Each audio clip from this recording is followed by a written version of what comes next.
Assalamualaikum warahmatullahi wabarakatuh. Salam sejahtera dan semoga kita semua dalam lindungan Allah Ta'ala. Perkenalkan, saya Insinyur Hilda Herasmus Eskom Mkom, dosen tetap program studi Teknik Informatika Fakultas Sains dan Teknologi pada Universitas Ibnu Sina Batam. Saat ini, saya dalam proses mengikuti sertifikasi dosen gelombang 1 yang diselenggarakan oleh Kemendikti Saintek tahun 2025. Saya akan melakukan penyusunan dokumen pernyataan diri dosen dalam unjuk kerja Tridharma Perguruan Tinggi atau PDD UKTPT. Pada kesempatan ini, saya akan memaparkan salah satu mata kuliah yang saya ampuh, yaitu manajemen proyek. Saya mengajar pada mata kuliah manajemen proyek pada semester genap tahun 2024-2025 dengan bobot 2 SKS dan mata kuliah wajib dengan kode khusus 6 MBTF 1220. Adapun deskripsi daripada mata kuliah manajemen proyek ini, yaitu mata kuliah ini mempelajari tentang konsep dasar dari manajemen proyek, manajemen sumber daya, dan juga manajemen risiko, pengendalian proyek, dan manajemen proyek internasional. Perkuliahan manajemen proyek diselenggarakan dengan pendekatan blended learning, yaitu perpaduan antara pembelajaran luring, tatap muka langsung, dan juga daring melalui platform e-learning Universitas Ibnu Sina, yaitu siakat.uis.ac.id. Mahasiswa dapat mengakses semua mata kuliah yang disediakan, mengunduh juga RPS, serta mengunggah tugas secara online, sementara diskusi interaktif, studi kasus, dan juga presentasi dilaksanakan secara langsung di dalam kelas. Metode pembelajaran yang saya terapkan bersifat aktif, partisipatif, dan berbasis pada pengalaman nyata. Di antaranya adalah dengan melakukan ceramah interaktif untuk membangun pemahaman konseptual mahasiswa terhadap teori manajemen proyek, diskusi kelompok yang mendukung kolaborasi mahasiswa dalam penyelesaian studi kasus nyata, project based learning di mana mahasiswa menyusun manajemen proyek sebagai bentuk aplikasi praktis dari materi yang telah mereka pelajarin selama di dalam kelas. Untuk capaian pembelajaran daripada manajemen proyek, yaitu meliputi mahasiswa memiliki kemampuan untuk memahami konsep dari manajemen proyek. Yang kedua, yaitu mahasiswa mampu untuk berkomunikasi dengan lebih efektif dan juga lebih efisien. Selain itu, mahasiswa diharapkan mampu untuk memahami isu dan juga resiko di dalam manajemen proyek dan cara untuk mengatasinya. Untuk media pembelajaran pada mata kuliah manajemen proyek ini meliputi yaitu penyediaan modul daripada materi pembelajaran dan juga RPS yang dapat diunduh oleh semua mahasiswa dari e-learning siakat.uis.ac.id. Di sini kita juga menyediakan PowerPoint, studi kasus, serta artikel ilmiah sehingga bisa menjadi referensi daripada mahasiswa untuk bisa mengembangkan materi manajemen proyek. Dan yang berikutnya yaitu saya juga memberikan sharing video-video pembelajaran yang berkaitan dengan manajemen proyek sehingga lebih banyak memberikan referensi kepada mahasiswa bagaimana caranya untuk menyelesaikan sebuah proyek di real pembelajarannya. Adapun materi-materi pembelajaran pada mata kuliah manajemen proyek meliputi yaitu manajemen proyek modern, pendefinisian ruang lingkup daripada proyek, pengembangan rencana jaringan proyek, pengembangan daripada manajemen risiko, pemahaman terhadap manajemen waktu dan juga pengaturan biaya proyek, penjadwalan sumber daya proyek, mengembangkan kepemimpinan daripada manajer proyek, mengembangkan manajemen daripada semua anggota tim proyek, pengukuran dan juga evaluasi terhadap kemajuan dan kinerja daripada manajemen proyek yang telah dilaksanakan, closing ataupun pengakhiran daripada sebuah proyek, serta bagaimana untuk melakukan handling dari proyek internasional.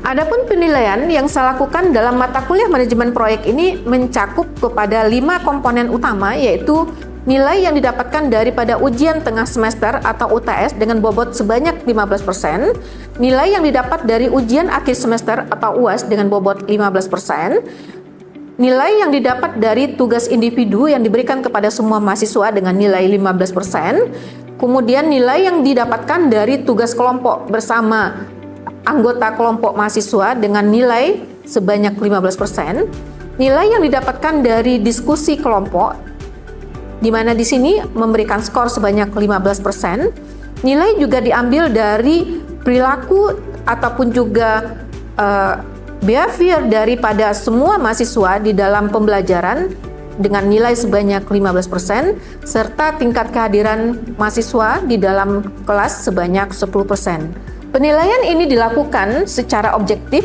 berdasarkan indikator serta ketepatan penguasaan materi, partisipasi yang aktif, serta kemampuan dalam menganalisis terhadap studi kasus. Saya menggunakan rubrik penilaian yang jelas dan terukur, serta memberikan hasil evaluasi yang saya sampaikan kembali kepada semua mahasiswa sebagai bagian dari proses umpan balik untuk meningkatkan kualitas pembelajaran. Dengan pendekatan ini, saya berkomitmen untuk menciptakan pembelajaran yang berpusat kepada mahasiswa atau yang sering disebut sebagai Student Centered Learning atau SCL, sekaligus menyiapkan lulusan dunia kerja yang mampu berpikir kritis, adaptif terhadap semua perubahan, serta siap dalam menghadapi tantangan dunia kerja di bidang manajemen proyek yang jauh lebih dinamis. Baik. Untuk tahapan berikutnya, mari kita simak satu video pembelajaran tentang mata kuliah manajemen proyek yang saya laksanakan di kelas. Oke, baik. Assalamualaikum warahmatullahi wabarakatuh. Waalaikumsalam warahmatullahi wabarakatuh. Selamat siang, salam sejahtera semua. Alhamdulillah pada siang hari ini kita dapat bertemu kembali di lanjutan mata kuliah manajemen proyek, di mana pada hari ini merupakan pertemuan kita yang ke-12. Ya, terima kasih untuk kehadirannya semua. Sesuai dengan diskusi kita sebelumnya, bahwa di pertemuan pada hari ini kita akan membahas tentang dokumen kontrak ya.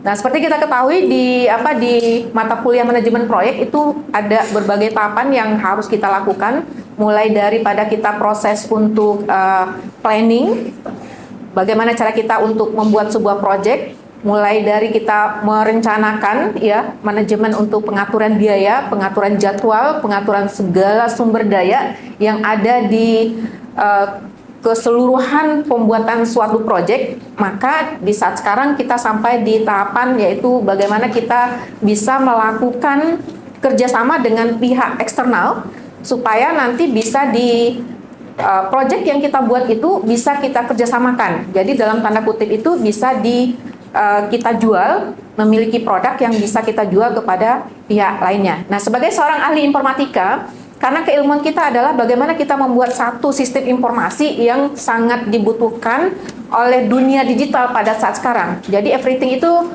semuanya harus udah serba digital ya. Oleh karena itu, kenapa untuk seorang ahli informatika itu sangat penting di zaman sekarang, dan seorang ahli informatika itu menguasai atau pemegang daripada zaman digital pada saat sekarang. Oleh karena itu, bagi kita semua, keahlian kita di dalam bagaimana membuat semua proses kita bisa digitalisasi dan kita bisa membantu lebih banyak masyarakat dan perusahaan untuk memberikan sebuah efisiensi dan juga efektif di dalam proses kerjanya mereka melalui digitalisasi semua kegiatan dan juga semua proses alur kerja mereka di perusahaan.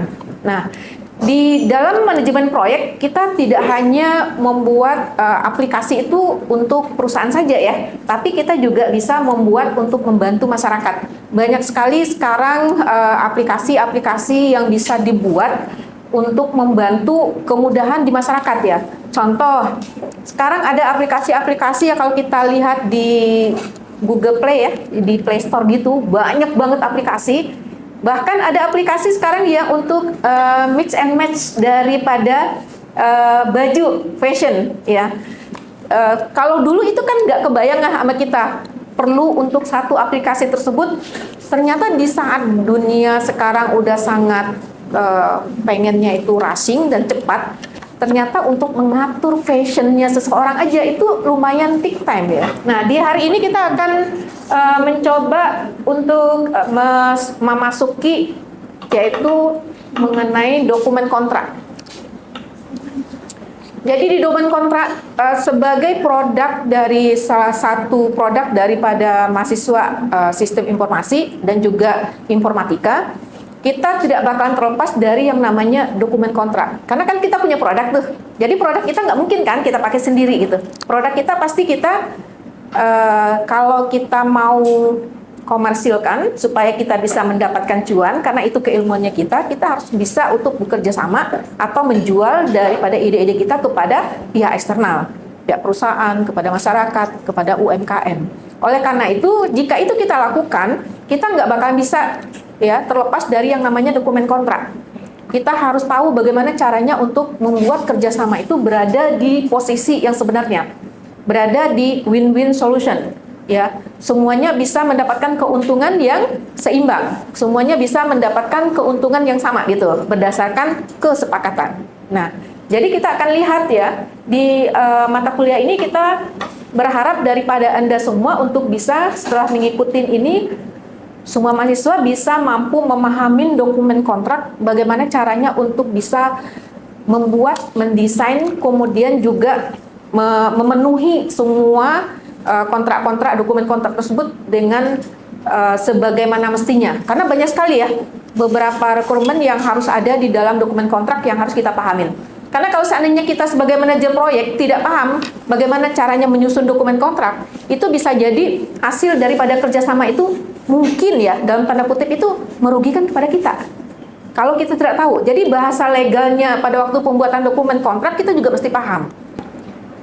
Nah, untuk dokumen kontrak sendiri adalah segala sesuatu yang tertulis ya, bisa berupa naskah yang harus ditandatangani oleh kedua belah pihak.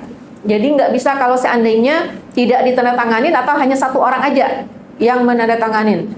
Dan dokumen kontrak dua-duanya mesti agree gitu ya, nggak bisa salah satunya aja, ada satu yang membuat karena kita sebagai supplier misalkan kepada satu perusahaan, kemudian hanya perusahaan tersebut itu aja yang menentukan apa yang mereka mau gitu loh, tanpa memberikan kesempatan kepada kita untuk menyepakatin apa yang mereka inginkan dari produk yang kita supply.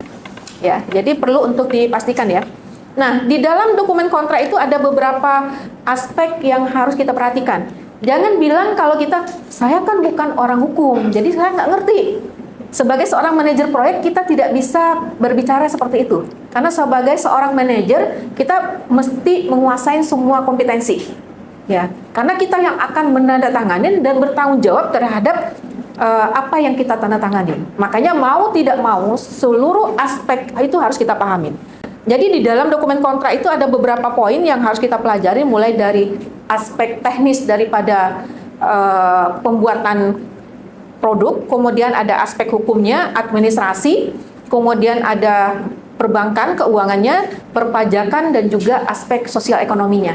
Nah, ini bagi orang menganggap ini kayaknya tak begitu penting ya, karena dia hanya berupa 1, 2, atau 5 lembar kertas. Tapi kertas ini ya di awal itu sepertinya tidak penting. Tapi ini akan sangat-sangat penting pada saat apa? Pada saat terjadi case, pada saat pembayaran, pada saat terjadi kasus, pada saat terjadi kegagalan, atau pada saat terjadi kerugian. Semua secara detail akan kembali kepada dokumen kontrak. Ya. Siapa yang akan bertanggung jawab terhadap semua kejadian tersebut? Siapa yang harus bertanggung jawab terhadap semua kelalaian tersebut? Nah, makanya sangat penting sebelum itu sampai di proses tersebut, kita pelajarin ya. Kita pelajarin apa aja yang harus kita perhatikan. Ya, kita masuk kepada aspek teknis nih ya. Kalau di beberapa perusahaan, ya, karena kita sistem informasi ya, jadi di aspek-aspek teknisnya kita itu harus kita lihat ya. Kalau kita menjual sebuah aplikasi, aspek teknisnya kan perlu kita perhatikan seperti berapa lama ya maintenance harus kita berikan, kemudian seperti apa aja tanggung jawab daripada maintenance tersebut, yang mengupdate datanya, kemudian yang memaintain daripada hosting ataupun juga domain daripada aplikasinya kita, ataupun juga untuk menginput data daripada update data tersebut secara berkala. Siapa yang harus bertanggung jawab di sana? Itu mesti di-mention ya di dalam kontrak. Itu kalau seandainya kita di sistem informasi. Tapi kalau seandainya kita imajinekan kalau seandainya kita di proyek fisik gitu ya. Jadi maintenance daripada gedung misalkan aja. Nah, ini kebetulan Ibu juga bekerja di salah satu perusahaan yang lebih banyak bekerjanya itu di maintenance gedung gitu. Jadi kita di sana itu mesti jelas tuh. Ini kalau seandainya ini terjadi, kita mesti ini tanggung jawab siapa? Kalau ini terjadi, ini tanggung jawab siapa? Kalau seandainya atapnya bermasalah seperti ini tanggung jawab siapa? Tapi kalau seandainya ada kerusakan daripada penyewa di sini, itu tanggung jawab siapa? Nah, itu benar-benar clear ya, sehingga pada waktu terjadi case itu betul-betul sangat membantu kita ya. Nah, jadi ada aspek-aspek teknis yang harus kita perhatikan, mulai dari lingkup pekerjaan, penting ya. Pekerjaan itu banyak banget, bisa panjang, bisa seluas dunia. Harus ada batasannya. Jadi mesti ditentukan. Ini project kita ini batasannya dari apa sampai apa. Ya, itu penting dan harus clear. Waktu pelaksanaan. Hati-hati. Di waktu pelaksanaan jangan kita terburu-buru dalam menentukan waktu pelaksanaan. Kenapa? Pada saat kita udah sign kontrak yang menyatakan waktu pelaksanaan, ternyata kita tidak mampu atau kita terlalu tight ya schedule-nya kita, terlalu ketat banget untuk pengaturan jadwalnya kita, sehingga ada potensi untuk terjadinya delay ya, kita terlambat. Itu akan menyebabkan terjadinya sanksi, punishment kepada kita, dan itu kerugian. Bisa aja ya, untuk user, customer itu akan bilang kalau sampai terjadi kelambatan di dalam pembuatan pengerjaan project ini, 1 hari dia akan denda kita berapa gitu. 2 hari, 3 hari, seminggu, 2 minggu, sebulan, atau mungkin juga 1 tahun, itu dia udah, kalau di beberapa perusahaan yang proyeknya besar, itu dia udah cantumkan. Jadi kalau terlambat seminggu, punishment-nya apa? Kalau dia terlambat sebulan, punishment-nya apa? Ya, ganti ruginya apa gitu. Nah, makanya hati-hati pada waktu kita melakukan penentuan waktu ya. Oleh karena itu sangat penting ada orang yang betul-betul kompeten di dalam mengerjakan proyek tersebut untuk mengatur jadwalnya. Supaya apa? Jangan sampai kita salah kaprah. Jangan sampai orang yang tidak kompeten diminta untuk mengatur jadwal.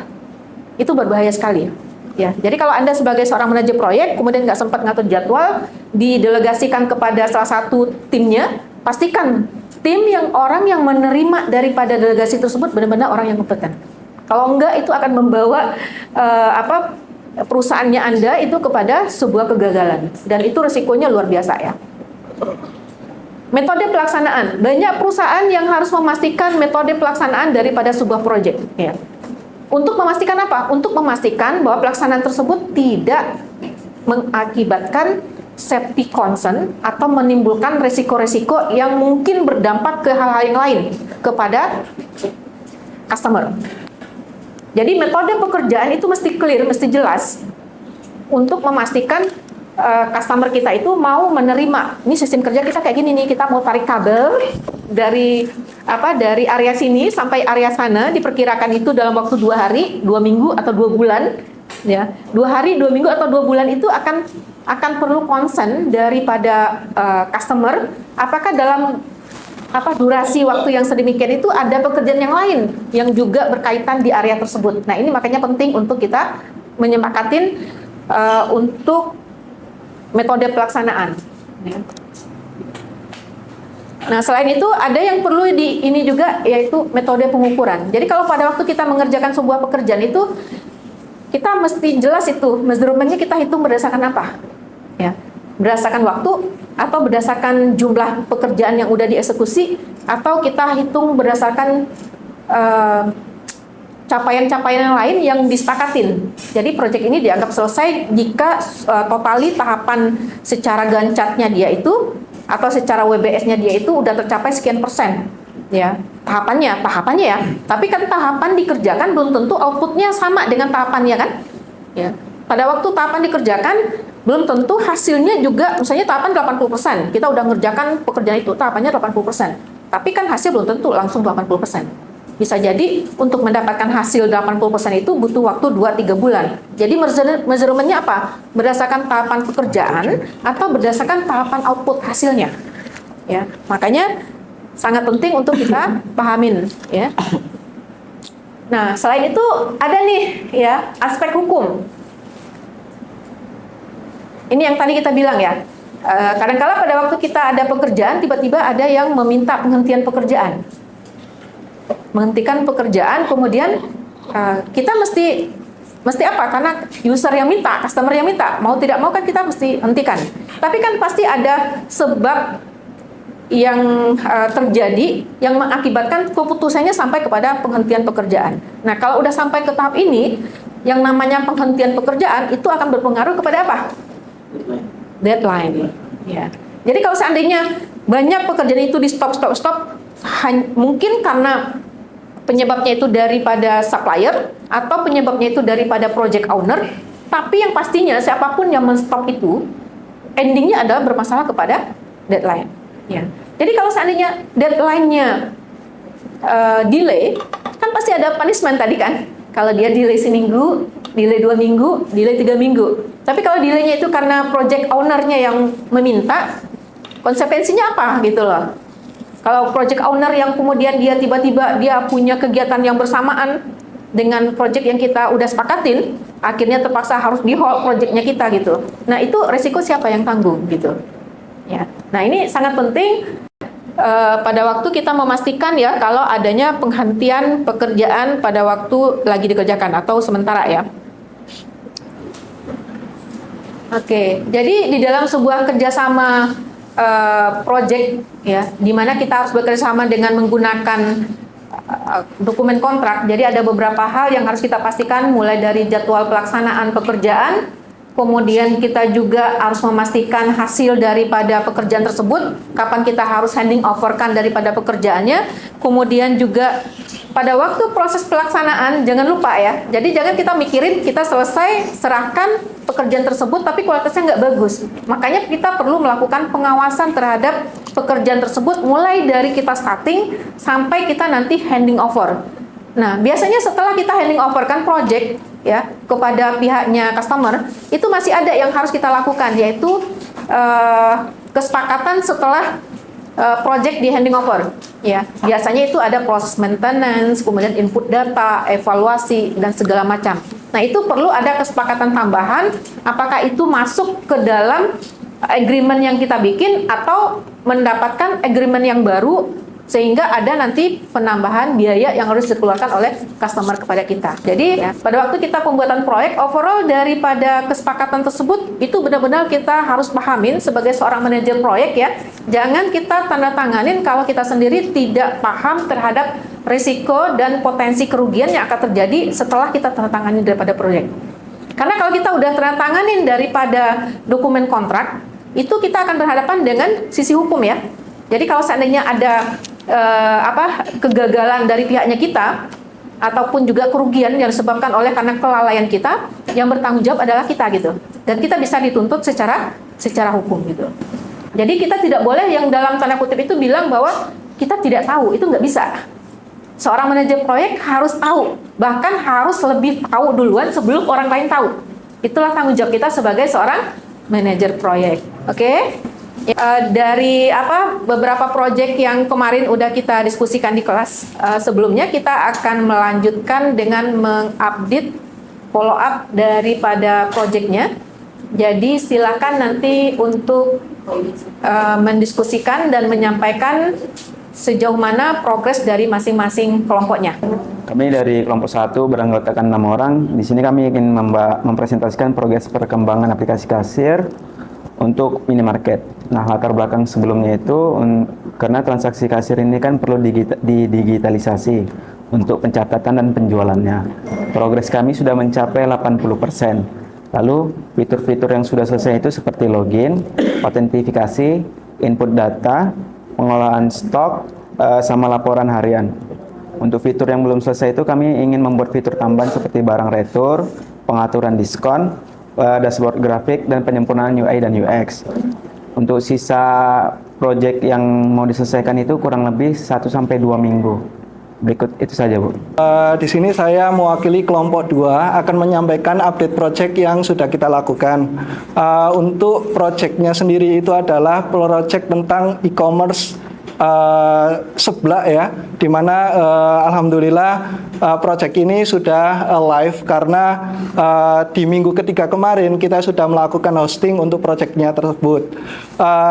Untuk selanjutnya itu adalah kita akan menandatangani dokumen kontrak dengan salah satu owner dari UMKM yang sudah kita approach, dan hari ini setelah ini kita akan coba berdiskusi dengan mereka untuk mendapatkan agreement dari project yang sudah kita lakukan. Demikian update project dari kelompok 2. Kami dari kelompok 3 beranggotakan 6 orang. Judul yang kami bawakan yaitu aplikasi agribisnis, di mana dari hasil diskusi kelompok sudah dibagikan merata terkait tugas dan job desk. Kemudian ada di bagian pengelolaan dan program sudah 95% sudah tinggal di hostingkan. Lalu di bagian pelaporan sudah selesai sekitar 95% juga, tinggal dievaluasikan. Terkait kendala dan hambatannya mungkin tinggal penyesuaian programnya, menyesuaikan dengan kebutuhan yang dibutuhkan di aplikasi agribisnis. Lalu keterbatasan pengetahuan teknis dalam pengembangan aplikasi, yang dimana di Kota Batam ini agribisnis atau yang kita sebut juga dengan aplikasi yang produk sayuran itu, di mana Kota Batam bukan lahan pertanian, di mana itu kota sektor industri. Mungkin bisa di mana mahasiswa Universitas Messina